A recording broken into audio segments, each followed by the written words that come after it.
Welcome to Tom's True Crime. Today we take you to Stateline, Nevada. Also, I'd love to know, where are you from?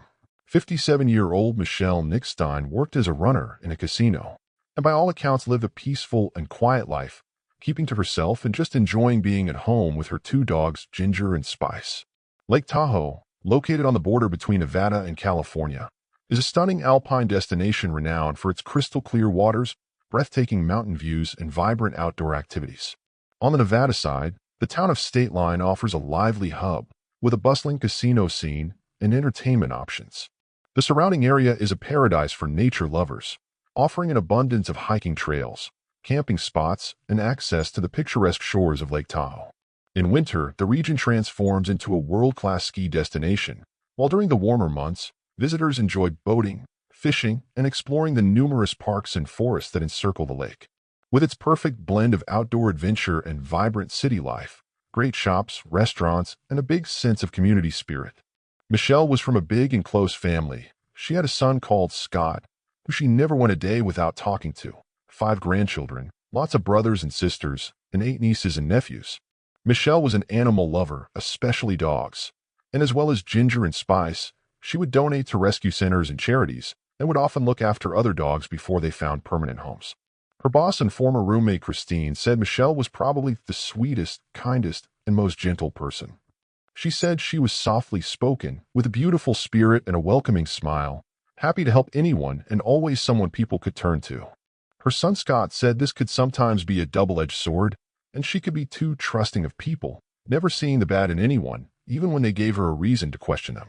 September 30th, 2021 was a fairly typical day. Michelle had been working the closing shift casino, and just before midnight she clocked off, locked up and left, heading straight back home as she was back in early the next day. Several hours later, October 1st, 8:30 a.m., employees at the casino noticed that Michelle was unusually a no-show, but she hadn't phoned in to say why. Around the same time, her boss Christine was driving in to work herself down an empty and secluded road, with nothing to see but fields for miles. She spotted what she thought looked like Michelle's car. It was parked at an odd angle at an intersection, and it didn't look like anyone was inside. Michelle didn't even live close to this area, and with no shops or other houses around, it made no sense for her or her car to be there. Christine pulled over, but kept her distance and didn't get much closer to the car, instead deciding to call Scott. She asked him to go to his mother's house, wondering if she was just panicking unnecessarily. But little did she know, independently from her call, Scott also thought something felt odd about that morning. He hadn't received his usual morning call from his mother, which was strange. Scott headed to her house, ringing her phone as he did so, but the silence was deafening. When he got there, he noticed her car was not parked outside, making the knot in his stomach tighten further.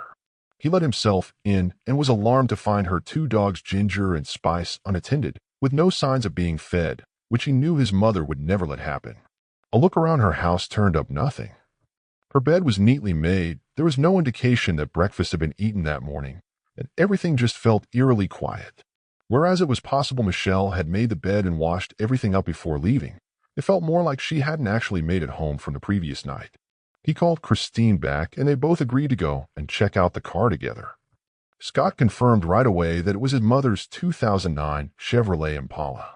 The sunroof was open, a handle and indicator were broken, and inside the floor on the back, he could see her purse and her car keys. Her iPhone was also on the floor, lighting up as it was receiving calls. Although Scott wanted to open the car and start properly looking, he knew in his gut that this was a job for the police and no one else. They called 911. When authorities started inspecting Michelle's car, they found bloodstains covering more than half of the seat in the back, and there was a muddy shoe impression on the passenger's side door. They also found Michelle's clothes scattered about, including her underwear, which appeared damaged, as if they had been forcefully removed. The hooks on her bra were bent, and some of the clothing had blood on it.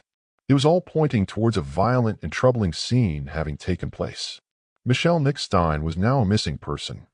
Everyone sprung into action, many in the community knowing her well and wanting to help. Friends started posting on social media, with one person typing, "She would never leave her dogs. They are her world. Someone has to know something. No lead is too small, and I ask that everyone please pray that she is found safe." People started organizing their own search parties as well, and everyone was out and looking for Michelle. It was instantly a case that captured the media as well as the public, as it was just so unusual for something like this to happen in this area. The place where her car had been found was muddy, and the field seemed to go on forever, so looking for clues in a location like this was a big undertaking. Dozens of friends, volunteers, and authorities scouring open land in an effort to find something that will lead them to 57-year-old Michelle Nicstein. An active investigation now underway. Nicstein was last seen leaving her work location early Tuesday morning, her car found hours later and miles away. And that's where searchers gathered. Family and friends went out at 10 o'clock in the morning to search for her, about 60 to 70. Police don't have any evidence or any other indicators that she might be at that location. It's just out of an abundance of caution that they want to make sure she's not out there in serious need of help. And so that's why they've got all these volunteers. They got information that this female was last seen probably between or right around 12:30 in the morning, seen leaving work at the casino. They had a deputy that actually drove by there just on routine patrol and saw the vehicle and stopped and checked on it as well. But the way the car vehicle is registered, they had no idea who it belonged to. So that took a little bit of work. They've got detectives writing search warrants and working on some of the technology aspect, phone tracking, and that type of stuff. Police expected the search to go into the evening until about dark. They've been searching all around where her car was found, the fields around there. They'll wait for more information to come in and maybe change that up just a little bit. Given the terrain, the searches were difficult anyway, but as the darkness started to creep in, things became impossible. Authorities told the volunteers to stop and wait until morning, which people reluctantly did. Police asked Christine for the camera footage from inside the casino. She was not only able to give it to them, she was also able to say who most of the people were and give them their details so they could start interviewing them. On the night she had last been seen, Michelle had been closing down as usual, restocking, cleaning, and the likes. Two women briefly started talking to her at the bar, and Christine said she knew them, they were regulars. Another person then popped up who worked with one of the women. Christine said his name was George Bergenau. George ordered a drink, and Michelle asked to check his ID before serving him. A few minutes later, Michelle could be seen pointing out the clock to him, indicating the casino was closing and he needed to leave. There was a very brief conversation before Michelle carried on with the closed-down duties. At 11:20 p.m., Michelle grabbed her bag, locked the door, and headed out. The casino was now closed, and her car was parked just in view of one of the doors. She briefly walked back for a second, seemingly to talk to somebody, before getting into her vehicle with someone. Police quickly established it was 22-year-old George in the car, and at the time he got into the passenger side, he was the only person apart from Michelle still on the premises. Not a single other soul was around. Detectives needed to know why he had left with her, and if he had seen or heard anything that night, perhaps another customer that may have been lingering or acting oddly. Just before midnight on October 1st, George Bergenau was found at his address. He confirmed it was him on the cameras, and that Michelle had very kindly offered to give him a lift home after they got chatting in the casino. He said he only went to the casino on a whim because he could get free drinks there. He arrived at about 9 p.m. and stayed for a couple of hours using a few machines and chatting to people. George said Michelle drove him to his house. He said thank you and goodbye, and then he went to meet up with a friend ready to carry on the party. He said he hadn't seen Michelle since he watched her drive away. It was simply a passing encounter and a kind gesture from a stranger. But there was something that was standing out to police that they couldn't ignore. George's face, hands, and torso were covered with fresh scratches. One officer asked about this, saying it looked like someone had fought him off, and that it was a little concerning. But George said the scratches had happened 2 days before, when he got into a fight with a man named John after going to a local strip club. He said John had a ring on, and it had cut his face. He was very matter-of-fact and calm, confident in what he was saying, and showed no signs of being dishonest. With this, the police left. They found John, and he admitted they had had a scuffle in his car. He said that George had suddenly started freaking out and was agitated. John said that at one point he had put George in a headlock before pushing him out of the vehicle, but he said there was no scratching involved, and he was shocked to see the state of his face. He had no reason to lie. He had already admitted to pushing him about and kicking him out of the vehicle, but the scratches were simply not linked to this incident. Despite what John had said, which did match parts of George's story, the fact was police had no other leads apart from him. George was still the last known person to have been with Michelle, and by his own admission, was in her car. The CCTV from the casino couldn't confirm whether the scratches were there at the time, but more footage from another bar just hours before showed that he had absolutely no marks on his face at all. Early on the 2nd of October, the search party started back up and continued throughout the day. But at 7:30 p.m., detectives received the call that they had been dreading. A man had been out riding his ATV in a wooded area when he made an awful discovery. He had found the body of a woman lying naked on the ground. He didn't have to get close to tell that she was badly beaten and already dead. Police felt strongly they knew exactly who it would be, but made no announcements. A woman missing, body found, and a lot of questions tonight surrounding what authorities are now calling a homicide. Sheriff Liam Clarowickz not confirming the female victim found last night is that of 57-year-old Michelle Nicstein, but the search for the missing woman has been called off. However, just as word had traveled about Michelle being missing, it was now traveling that an area was swarming with police and forensics, and soon it was confirmed. Sheriff Liam Clarowickz says the medical examiner determined the body found Wednesday night is that of missing woman, 57-year-old Michelle Nicstein. Although another step forward, that information and no suspect in custody is not easing the minds of some residents. They had found the body of Michelle Nicstein just under 2 miles from where her car had been dumped. She was at the bottom of a ditch, completely naked and in the fetal position. She was covered in abrasions and bruising. There was blood in her nose and in her hair, swelling around both of her eyes. She had a swollen lip and several broken ribs.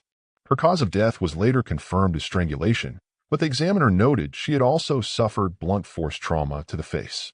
A sexual assault kit was used, and although blood was found, no semen was. Some of the marks on her body indicated she had either been dragged down the hill or pushed down it, not that she had been killed there. They now knew that she had probably been killed inside her own car and then transported there. Near to her body was her little necklace with a cross on it, and close to this was a fairly good imprint of a shoe. This print appeared to match the print found inside Michelle's car. Michelle's death and the state she had been found in was shocking. Officers said the level of violence and brutality was astonishing, commenting that whoever had done this was, put simply, a monster. Colleagues and friends were at a loss as to who would want to do this. They said Michelle was loved by the regulars, had a great reputation in the community, and had never spoken about having any issues with anybody.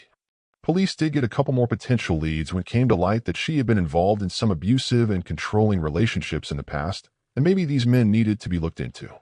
But Michelle's exes, for various reasons, were completely ruled out. Several people in the community were concerned there could be a killer walking the streets.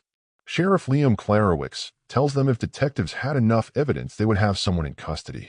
But regardless, that doesn't mean you can ever let your guard down. The once so tight community was now broken and scared, fearing that this might not be an isolated incident and maybe something could happen to someone else. One of the residents described Michelle's death as profound and detrimental to the community as a whole. Nevertheless, everybody put their worry aside to come together for Michelle's family and friends, raising money to help look after her dogs, support Scott, and donate towards the funeral costs. The police were able to find several locations where Michelle's phone had pinged between midnight and 3 a.m. The casino was one where her car was found and where her body was found, and one near to George's house. George's house and that surrounding area had pinged just before the location where she was found at, by which point she would have already been killed. And this was pretty damning evidence.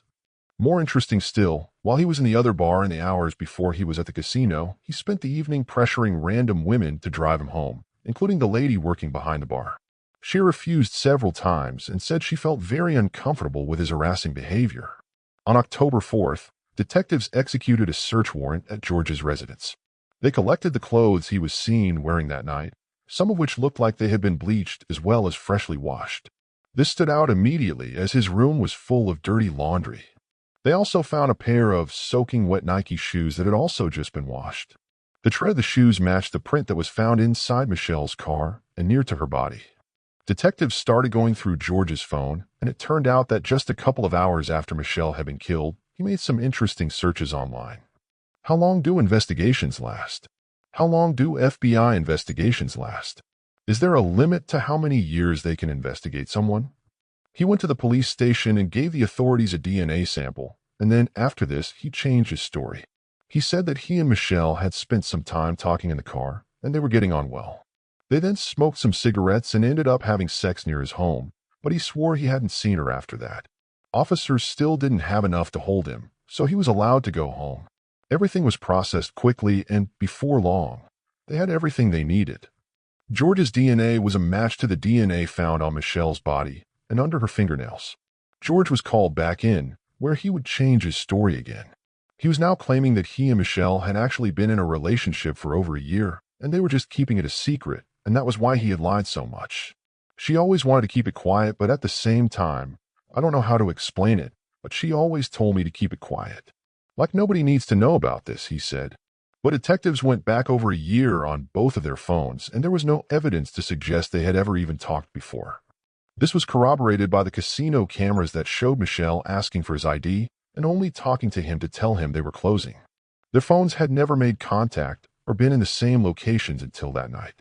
On October 8th, just a week after Michelle Nicstein was reported missing, George Bergenau was placed under arrest in connection with her death. The media went crazy with breaking news announcements. Sheriff Liam Clarowickz says a suspect is now in custody tied to last week's murder of a woman. 22-year-old George Bergenau was taken into custody at his home in around 8 o'clock tonight. He's now booked into the county detention center, facing a homicide charge. It has been 1 week since the 57-year-old Nicstein left her late-night job at the Cedar Ridge Casino and never made it home. Large impact on the community. Everybody's fears, of course, are heightened. Awareness is heightened. We've seen incidences of where things that might have been mundane before now, get looked at it in a whole different light. We're large enough to have resources, but we still have that small town feel. Very safe place to live. You have crime that's possible in any place. 2 days later, he was charged with deliberate homicide. This came as such a shock to everybody in the area. George was well known and well liked.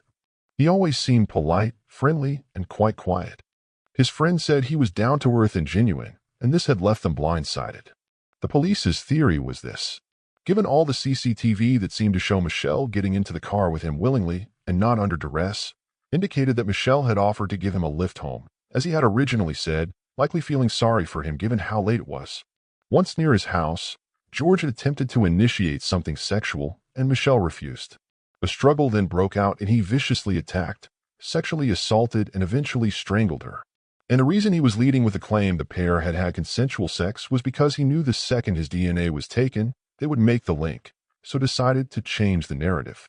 The level of violence and brutality suffered by Michelle Nicstein is astonishing. This was a violent crime, and her end was violent and awful. Additional charges may be forthcoming as additional evidence comes forward. George would never say what happened and what, if any, conversations took place, but he denied ever harming her. As word started to spread that an arrest had been made, a vigil for Michelle was held in her favorite park to walk her dogs. Money was still being raised, and a lot of people were donating to the charities she once did so much for. Michelle was described by many as a kind, loving woman who would do anything to help her friends. One in the crowd carried a sign saying, "Michelle is loved," and some wore purple t-shirts with a message, "We will always love you," written on them. Mira White was Nicstein's next-door neighbor for 3 years. She didn't realize Nicstein had so many people that cared for her. One friend said, "I've come to learn that everybody in this community knew her and loved her. She was the greatest person. She would give you her shirt off her back so you wouldn't freeze. That's just the type of person she was." The community I've learned since this has happened is a very tight-knit community. Everybody's just coming together to light a candle in her honor and her memory. George Bergenau pleaded not guilty, and the now 24-year-old's trial began in March of 2021. He was maintaining his innocence and still claiming the pair were in a secret relationship, something which angered her family and friends as they said this was simply not true. In opening statements, George's defense attorney suggested that Michelle's abandoned car may have been disturbed or contaminated before being searched by law enforcement, which meant the evidence in it had to be questioned. And she mentioned that methadone was found in her system, something she did not have a prescription for.